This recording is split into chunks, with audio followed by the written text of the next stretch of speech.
Knowledge get وے کے جتنے بھی ممبران ہیں اور جتنے بھی کارکنان ہیں ان تمام کی توفیقات خیر میں اضافہ فرمائے، اور انشاءاللہ اس بات کی امید کرتے ہیں کہ آپ سب اپنے درمیان تمام تر اعمال اور نمازوں کے بیان کے حصول کے لیے جو انشاءاللہ ماہ شعبان کی طرح ماہ رجب کی طرح ماہ رمضان میں بھی رہیں گے، اس چینل کے ساتھ اس طرح سے کوآپریٹ کیجئے کہ آپ کے پاس خود بخود میسج پہنچ سکے۔ اس کے لیے زحمت کیجئے گا کہ سبسکرائب کا بٹن دبا دیجئے تاکہ آنے والے ہر دعا اور عمل آپ تک پہنچ سکیں۔ پروردگار آپ کی زحمت کو اپنی بارگاہ میں اجر کا عنوان قرار دے، امام زمانہ علیہ السلام کو ہم سے راضی و خوشنود فرمائے۔ الہی آمین۔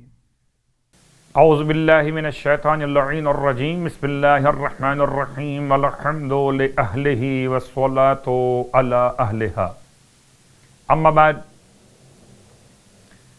ماہ شعبان کے فضائل اور مناقب کا سلسلہ اور آج کی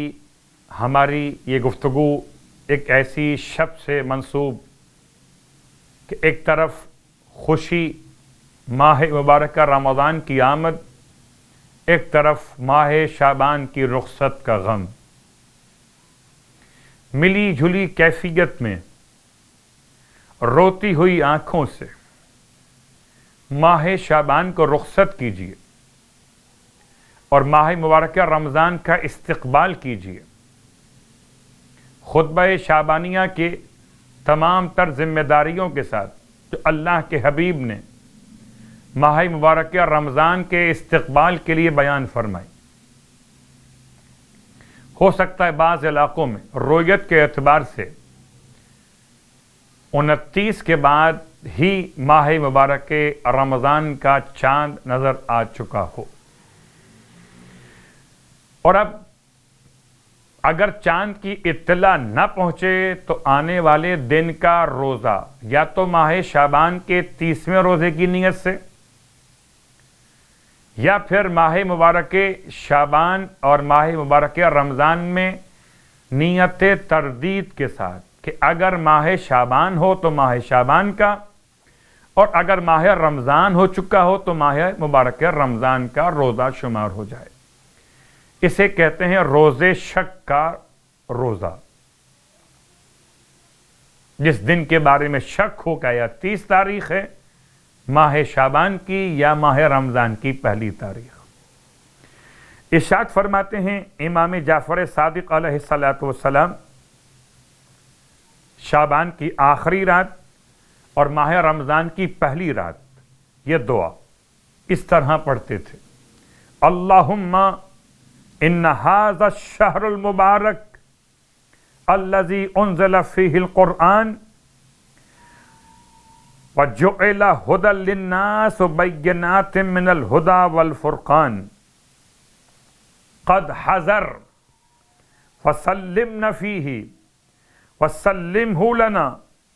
وتسلمہ منا فی یسر منک وعافیہ۔ اے خدا اس ماہ مبارک میں ہمارے لیے، اس مہینے کو ہمارے لیے سلامت رکھنا اور اس کو ہم سے آسانی کے ساتھ اور امن کے ساتھ قبول فرمانا۔ ہم اس کے لیے سلامت رہیں، یہ ہمارے لیے سلامت رہے، اور اس کو ہم سے آسانی کے ساتھ اور امن کے ساتھ قبول فرما۔ یا من اخذ القلیل، اے تھوڑا سا قبول کرنے والے، وشکر الکثیر، اور بہت زیادہ شکریہ قبول کرنے والے۔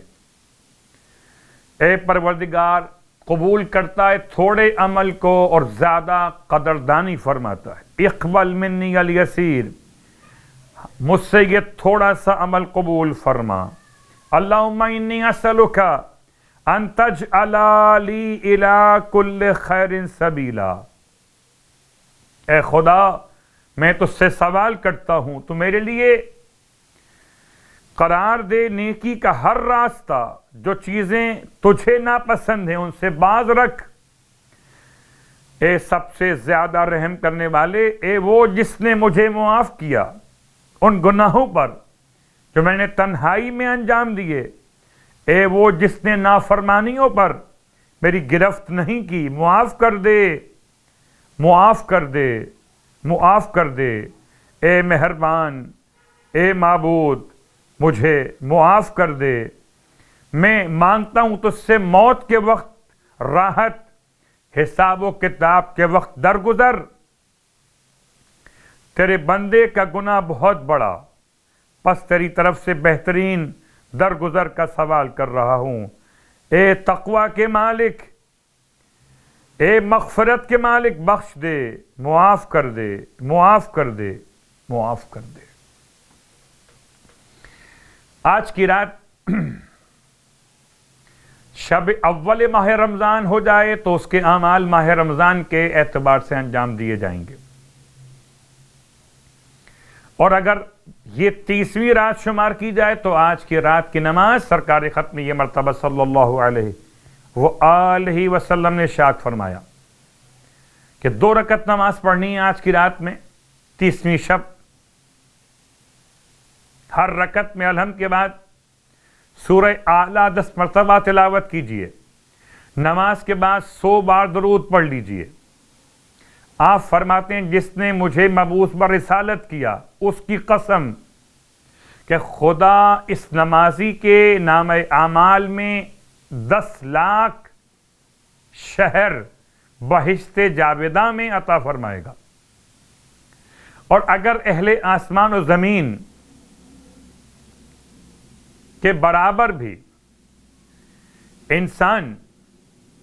شمار کرنا چاہے تو نیکیاں اس کی شمار نہ کر پائے گا، اتنا ثواب ملے گا، اور خداوند عالم اس کی 1000 حاجتیں پوری فرمائے گا۔ ارشاد فرماتے ہیں سرکار ختم یہ مرتبہ صلی اللہ علیہ وآلہ وسلم کہ جو شخص شعبان کے 30 روزے مکمل کر لے، جبرائیل امین علیہ السلام عرش کے سامنے کھڑے ہو کر ندا دیں گے، اے شخص نئے سرے سے اعمال شروع کر، تیرے گزشتہ گناہ معاف کر دیے گئے۔ اللہ جل جلالہ فرمائے گا کہ اگر تیرے گناہوں کی تعداد آسمان کے ستاروں، بارش کے قطرات، درختوں کے پتوں، ریت کے ذرات، شبنم کے قطرات اور دنیا کے دنوں کے برابر بھی ہوں، تب بھی تجھے معاف کر دوں گا۔ ماہ شعبان کے روزے رکھنے کے عوض اتنی مغفرت اور ثواب اللہ کی بارگاہ میں کوئی زیادہ نہیں ہے۔ ابن عباس کہتے ہیں یہ سب ماہ شعبان ہی کا ثواب ہے۔ خدا ہم سب کے اعمال ماہ شعبان صیام اور قیام قبول فرماتے ہوئے ہم سب کو ماہ مبارک رمضان کے اعمال صیام اور قیام کی توفیقات عطا فرمائے، ہمارے امام علیہ السلام کو ہم سے راضی و خوشنود فرمائے۔